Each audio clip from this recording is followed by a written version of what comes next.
Hello everybody, welcome to the county seat. I'm your host Chadwick. Today we are on location in Alton, Utah. We are here because there is about to be a major economic expansion that has been years in the making, and we've talked about it before. How big is the coal project that is coming to Alton? Well, let's start with the scope of the project report from Derek Dowsett. Materials mined in Utah include both base and precious metals as well as coal, making up a diverse portfolio of mining activities that account for $3.7 billion in the state. While public sentiment over the use of coal as a fuel continues to be viewed as dirty, declining, and even naughty, coal production continues to be an important economic driver to rural communities. The rest of the state also benefits, where coal accounts for 66% of the state's power generation, or about 8.8 million short tons of coal. The Coal Hollow Mine is unlike other coal mines in Utah in that the coal resource can be reached using surface mining techniques rather than tunneling deep underground, making it the only surface coal mine in the state. Clark Atwood, the mine manager, showed us around the site to get a better idea just what the scope of a project like this looks like. Currently, we're mining on private land. There will be a total of 2,000 acres that will be disturbed. Total of 30 million tons of coal that will be recovered. By the time this project's all completed. The mine itself is located about 2.5 miles southeast of the town of Alton, and we are approximately 10 to 12 miles south of Bryce Canyon. We can't see it, they can't see us, so we're kind of in an isolated area. The Coal Hollow Mine began production in 2011, mining on private land and producing anywhere from 724,000 short tons of coal back in 2017 to 488,000 short tons in 2018. An application was made in 2004 for a federal lease adjacent to the property, which could extend the life of the operation 30 to 35 years. The federal lease was awarded in 2018, and production is expected to ramp up to 1 million short tons in 2020 once the project is allowed to expand onto federal lands. The process for mining the coal is straightforward, in that the first foot of topsoil is stripped off and set aside for reclamation. 4 feet of subsoils are then removed, in addition to a layer of overburden, until the coal seam is exposed and dug out, processed, and sent on its way by truck. The pit is generally 250 feet in depth by about 250. That's the blocks we're taking, and the pit itself, we just continue to the east, and the pit itself can be up to 1,000 feet before we move north and then do another pit. The mine pits are filled back in once the coal is removed. The topsoil is placed back on top and the area is seeded for reclamation. After 10 years, the property will be returned to the owner, assuming no regulations are broken. This area behind me, all the coal has been mined out, it's been reclaimed, it's been planted, and this is what the final product is. While the political and moral debate over coal continues, there is still a relevance and reliance that many of us will have on the resource as those conversations continue. For the county seat, I'm Derek Dowsett. We will return to our conversation, introduce you to the guests. Thank you, Derek, and we will be back with the county seat in just a minute.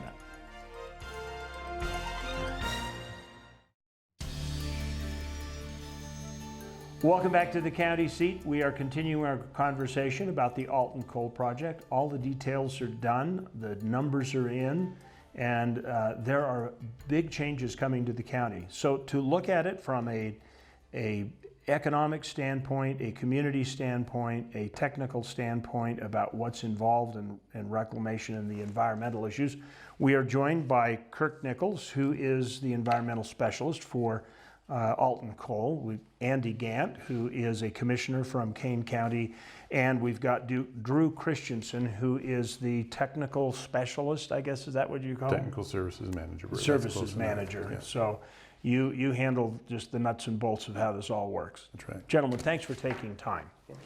I'd like to start the conversation by just talking about how big this is to the region. You know, what kind of economic impact and what kind of changes it's going to make to the quality of life in Kane County?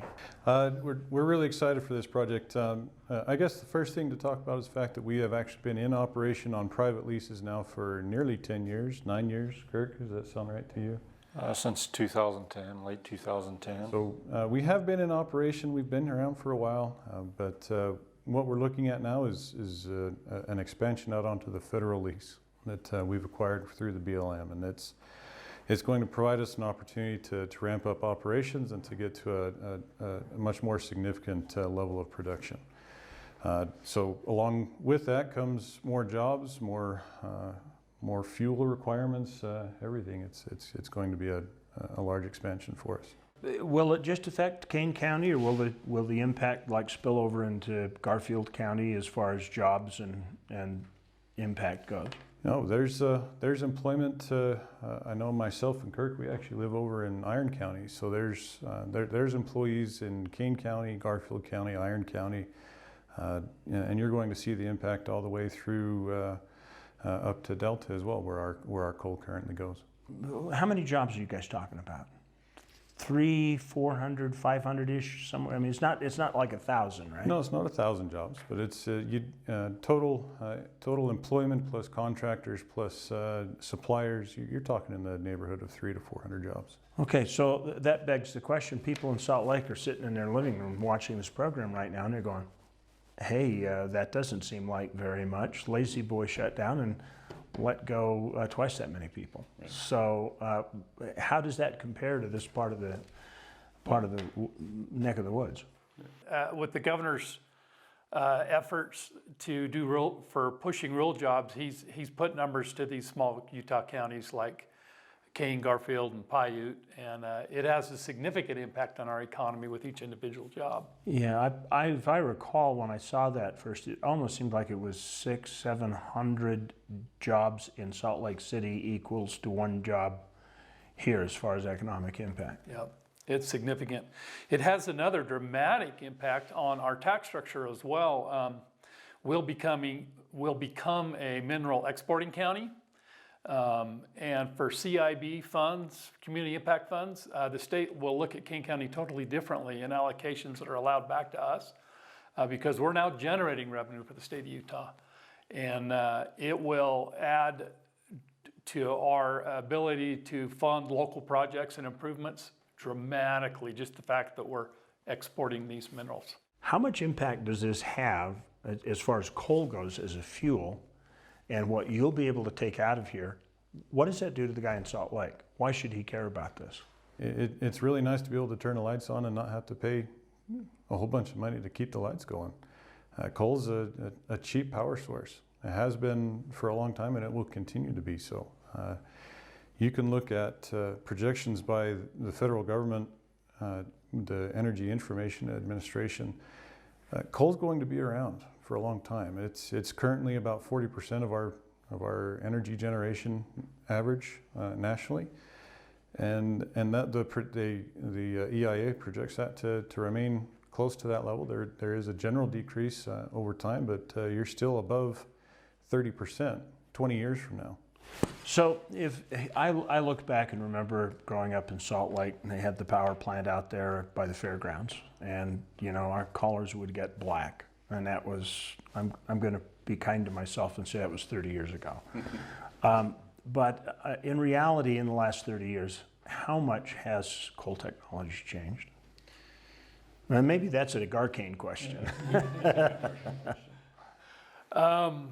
Yeah, if you're talking particulate matter stuff, the real scary ones, the PM 2.5 and the PM 10, air quality standards that. The Salt Lake Valley, Utah's super stringent on those standards now, primarily because of the challenge they face in the Wasatch Front. Right. Doesn't really apply to the challenges we have in southern Utah. Fortunately, we don't have those inversions that cause those particulate matters to collect. But it is highly regulated. A permit in Utah to operate something like a gravel pit or coal. In Texas and Oklahoma, you can get those permits in 2 weeks. In Utah, that's a 2-year project. And they keep a very close eye on it. It's heavily regulated, and they do a good job. And we're willing to work with them on those standards. Excellent. I think this is a good point to take a break. We're going to walk away from here for a moment. When we come back, I want to take up the issue of the hard facts of environmental impact of this kind of mining versus other kinds of mining. I think there's a lot of misperceptions to be cleared up there. We'll be right back with the County Seat in just a minute.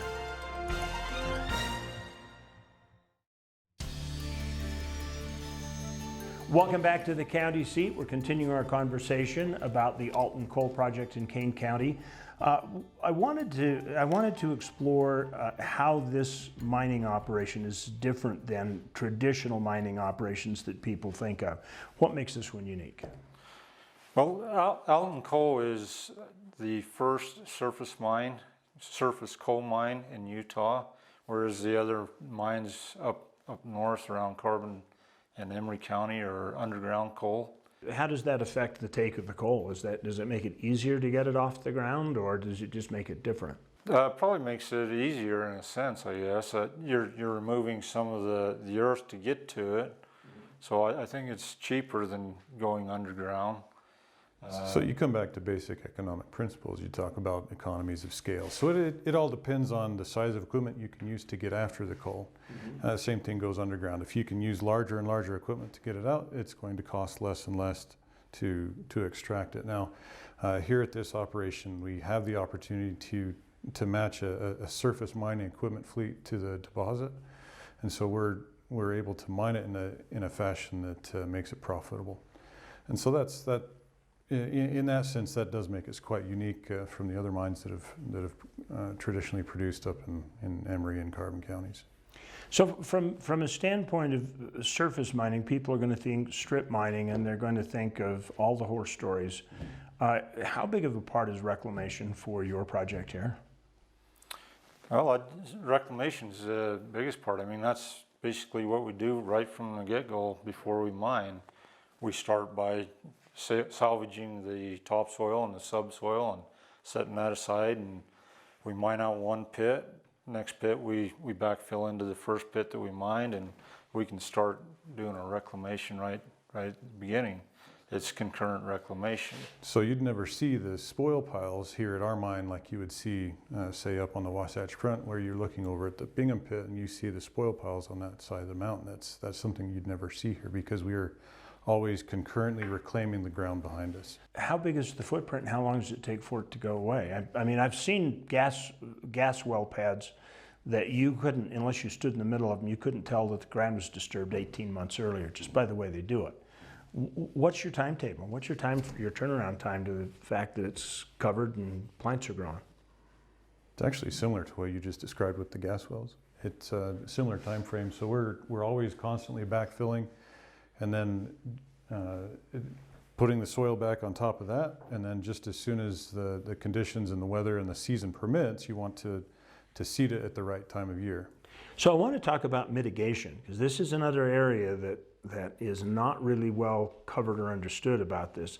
You guys just aren't putting back what you've disturbed. You got an extra homework assignment in your permit. Well, tell me about that. So for Alton Coal, we have the designation as being in this area as having the southernmost select in the world of sage grouse. Sage grouse has been a big issue for several years now. So with our mining, for every acre that we disturb out there, we have to do 4 additional acres of mitigation for the sage grouse. You know, and that doesn't include the reclamation that we do at the mine for what we've disturbed.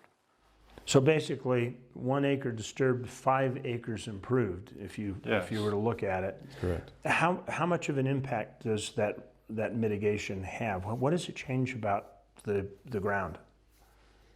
It makes it it's similar to a Boy Scout principle, right? You leave it either the same or better than when you got there, and that's been the case. We have noticed over these 8-9 years of operation that the ground that we have reclaimed the species, the sage grouse in particular, prefer the ground that has been reclaimed. They prefer the ground that has been mitigated on. Is there a life cycle to plant culture, and as they get old and tired, or other, you got pinyon juniper that invade, you got an overgrowth of sagebrush. Does this give you a chance to put it back into prime state? It does. It puts it in, a lot of our reclamation that we've done so far, what we have predominantly is grasses. Whereas if you look out on the range currently here, not just here in Utah, but the whole West, like you mentioned, there's a lot of pinyon juniper invasion. Your sagebrush stands are old and decadent. And what we've done, we've restored it back, like I say, in the first few years, it's a grass community, and you have shrubs that slowly come into that, and so it's a little more vibrant community. It's a different stage in the life cycle of the ecosystem. There are people that are so opposed to what it is that you're doing, and the fact that you're strip mining, and you'd think that the environmental groups and the animal groups would just be thrilled because of the changes you're making in your mitigation.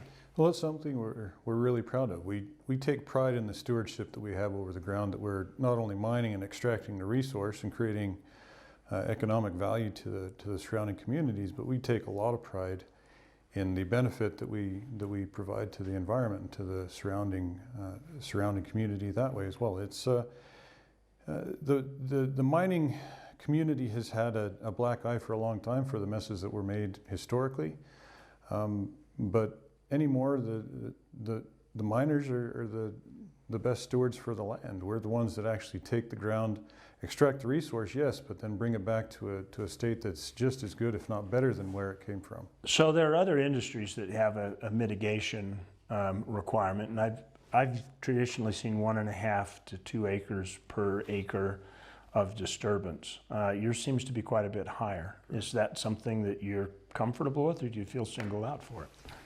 You tend to get used to what you're required to do, so it's. I guess that's not for us to comment too much on. I guess you could talk to our government friends. Well, we really appreciate it, because to get actual boots on the ground doing habitat improvement, typically we see 2 groups. Those are sportsmen, that do a lot of great reclamation work and fund a lot of those projects, and the others are the stewards of the land, our ranchers and our miners.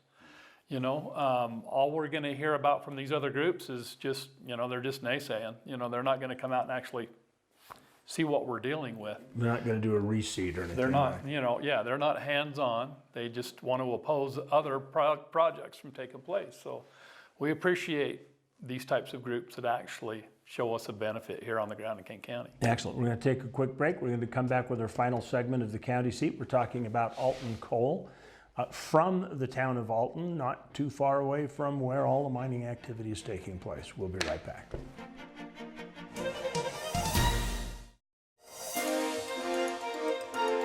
Welcome back to the county seat. We are talking about the Alton coal project. I've been hearing news about this for a while, and you guys have been on the ground for 9 years. When did you actually start this project?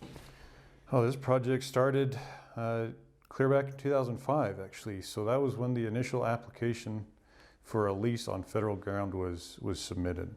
So we've been working for nearly 15 years now to mine coal on federal ground.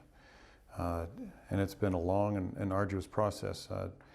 You have a lot of stakeholders involved. You have local governments, obviously the county, you have state government, and now at the federal level you have BLM involved. You have the Park Service involved because of our proximity to Bryce Canyon National Park.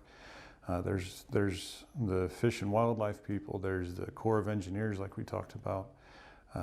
There's a lot of different parties that get to weigh in on this process. Is this a typical amount of time, or was there some shift between administrations? You'd have been right back at you'd have been back almost in the Bush administration when you started, wouldn't you? Correct. Yeah. So there's you can definitely tell the difference between administrations. We've definitely had some better luck, I guess, for lack of a better term, with the current administration on trying to move this project forward. But there's a lot of hoops to jump through. There's a lot of things that have to be analyzed and understood before we can move forward. Do you feel confident in this being able to, I mean, if you invested so much to get just here, because it cost you money to get all Correct. that done. Millions of dollars. Do you feel confident that there's a fair return on what's already on the books for the term of the lease? And I guess that might be a question for our stakeholders, for our company investors and whatnot. But the money is still there. The profitability is still there. We can still show that by extracting the resource, we'll be able to turn a profit. But it's certainly been a long and arduous process that certainly could have been streamlined. I guess the other question is, do you think you'll go back and try and get some more? There's billions of tons of coal here in this deposit, in both here as well as you head further east. There's billions of tons of coal in the ground. Any ton of coal that you pull out of the ground has to be permitted. So not only permitted, but depending on who owns it, you'd have to obtain a lease as well. So there's for each tract that you want to go after, you have that same process you'd have to go through. What makes this coal so special? Currently, the operation that we have, being able to mine it at surface, it's a good thick deposit. You have about 17 foot of coal. Wow. It's a good thick seam. It's a good middle quality coal. It's good for steam generation, for power generation. And it doesn't have a lot of the fracturing and jointing that you'd see with other deposits further north. It's a really good quality coal. It makes for a good product. And is this going to help the county out over the period of a couple of decades? How far into the future does this impact go? It's endless. I mean, as long as they're able to produce, you know, it changes our status in the state dramatically. Even I mean, the jobs are the obvious direct benefit. You know, some of the highest paying jobs we have in the county. But that ability to export this resource changes everything for us. I can kind of get a vision on that window because it gets you a seat at the CIB table that the county didn't have before. Absolutely. We'll probably another episode to discuss that. Anyway, we want to thank you for joining us for this conversation. You know, when you have innovation that takes hold and has a lot of promise for people and raises a lot of questions, it's important to be engaged in dialogue. So we encourage you to share this with your friends. Connect with it on social media. If you want to keep updates on things that are happening in this field, follow us because we make Twitter posts and things like that all the time. And we'll look for you next week on the County Seat.